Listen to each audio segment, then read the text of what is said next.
Victor Alvarez was not a good man, but he wasn't the worst man either, and somehow, that made him even more dangerous. In the city of El Paso, people spoke his name in whispers. Not out of fear, but out of respect. Some called him a criminal. Others called him a savior. To the government, he was a drug lord. To the streets, he was protection. To the poor, he was hope. Victor didn't start life with money. He wasn't born powerful. He grew up in a broken neighborhood where sirens were louder than lullabies, where children learned to run before they learned to read, where hunger was normal. By 16, he already understood one thing. The world didn't reward good people. It rewarded strong ones. So he became strong. Years passed. Strength became influence. Influence became money. Money became an empire. His trucks moved at night. His men guarded every corner. His name opened doors that money couldn't. But unlike the other cartel bosses, Victor followed rules. Strange rules. Personal rules. He never touched children. Never harmed families. Never attacked first. If you didn't cross him, you were safe.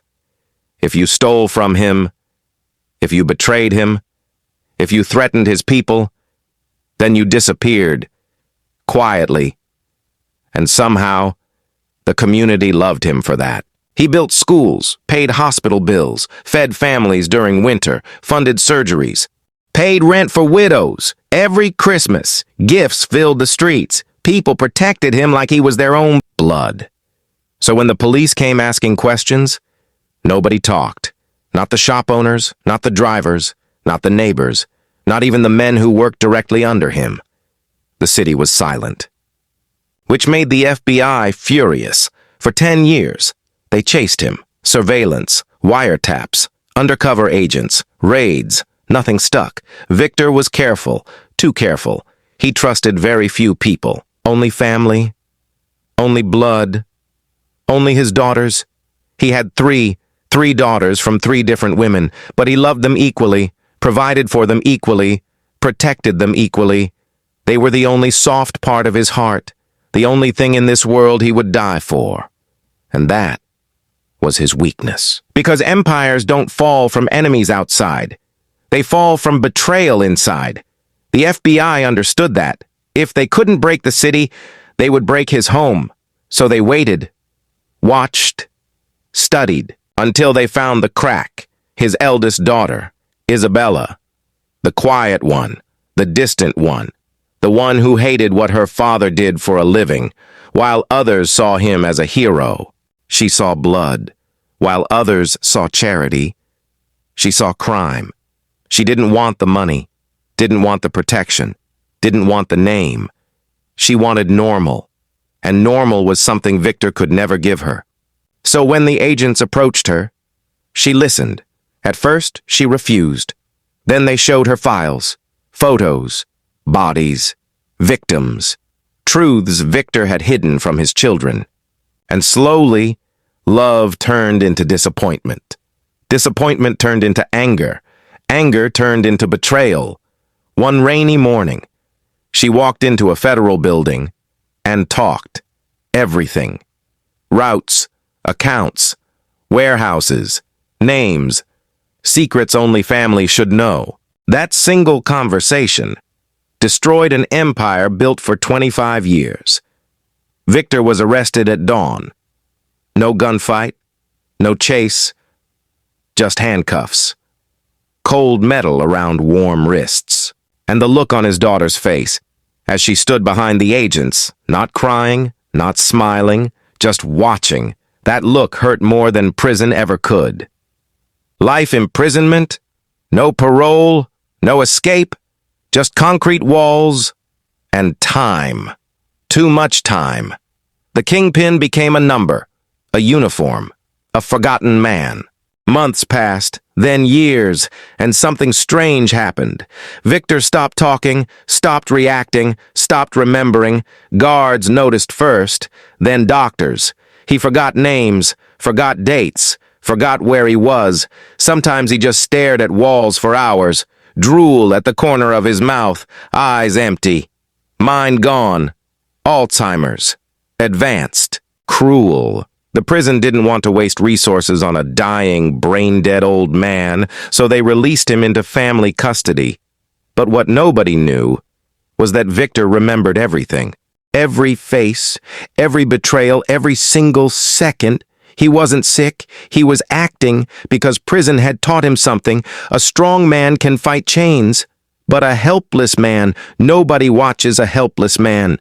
His youngest daughter, Sophia, took him in, unlike her sister.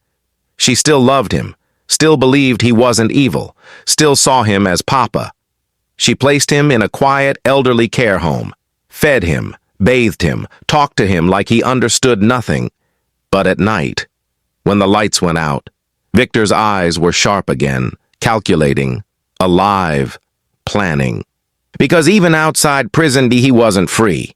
FBI cars watched the building, phones tapped, movements tracked, every step monitored. He had escaped the cage, but not the leash. And then came worse news. A rival cartel had marked him for death. They wanted revenge, and killing a weak, sick old man? Easy. Victor realized something terrifying. If he stayed alive, everyone around him would keep suffering, watched, threatened, used. There was only one way to disappear completely. Not run, not hide, die. So he planned the perfect death. On the night the rival men planned their attack, Victor switched rooms with another patient, a lonely old man with no family, no visitors, no one who would be missed. Money changed hands, records adjusted, beds swapped. At midnight, masked men stormed the building, gunshots echoed, silence followed. By morning, the news spread fast. Victor Alvarez was dead, shot in his sleep. Body identified, case closed, rival cartel satisfied, FBI surveillance ended, file stamped, finished. The kingpin was finally gone. A funeral was held. Few people came. Rain poured, dirt covered the coffin, and the world moved on. But miles away, on an empty highway, a bus stopped, and an old man stepped down, hat low, shoulders bent, face unrecognizable. No guards, no enemies, no watchers, just freedom. For the first time in 40 years, Victor Alvarez walked without looking over his shoulder. He moved to a small coastal town, worked odd jobs, fixed boats, fed birds, watched sunsets. No empire, no power, no violence, just quiet. He lived small, but he lived free, and sometimes late at night. He thought about Isabella, the daughter who betrayed him, the betrayal that destroyed everything, and strangely, he didn't hate her, because without her, he would never have escaped, never disappeared, never found peace. Sometimes, the knife that stabs you also cuts your chains. Victor Alvarez died twice, once on paper, and once years later, alone, free, under an open sky. And the world never knew. The kingpin they feared had quietly walked away and simply became a man.